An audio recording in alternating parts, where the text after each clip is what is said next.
নানুরে বিজেপির সৌজন্য বিনিময়। সৌজন্যের বার্তা দিয়ে সসম্মানের সাথে তৃণমূলের পঞ্চায়েত প্রধানকে বাড়ি থেকে নিয়ে এসে পঞ্চায়েতে বসালো বিজেপি। রাজ্যে বিজেপি ক্ষমতায় আসার পর থেকে জেলার বিভিন্ন গ্রাম পঞ্চায়েতের পরিষেবা ও প্রশাসনিক কাজকর্ম নিয়ে সাধারণ মানুষের মধ্যে তৈরি হয়েছিল কৌতূহল।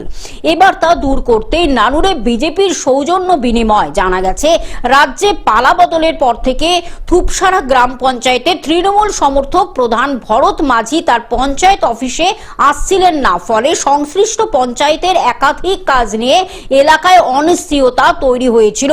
সেই সমস্ত কিছু খতিয়ে দেখেও এলাকার উন্নয়নের স্বার্থে বৃহস্পতিবার দুপুরে বিজেপি নেতা কর্মীদের একটি প্রতিনিধি দল ওই পঞ্চায়েত প্রধানের বাড়িতে যান। সেখানে গিয়ে তারা প্রধানকে সহযোগিতার আশ্বাস দিয়ে ও সমস্ত রাজনৈতিক বিভেদ ভুলে সাধারণ মানুষের স্বার্থে পঞ্চায়েত পরিচালনার আহ্বান জানান। তারপরে বিজেপি কর্মী সমর্থকরা ভরত মাঝিকে বাড়ি থেকে নিয়ে এসে গ্রাম পঞ্চায়েতে পৌঁছে দেন। বীরভূমের নানুর থেকে কার্তিক ভান্ডারের রিপোর্ট, গ্লোব নিউজ। এখন থেকে গ্লোব টিভি দেখুন আপনার স্মার্টফোনে। গুগল প্লে স্টোর থেকে অথবা অ্যাপল প্লে স্টোর থেকে ডাউনলোড করুন গ্লোব টিভি লাইভ অ্যাপ। এছাড়াও জিও টিভি অ্যাপ থেকে দেখুন গ্লোব টিভি লাইভ।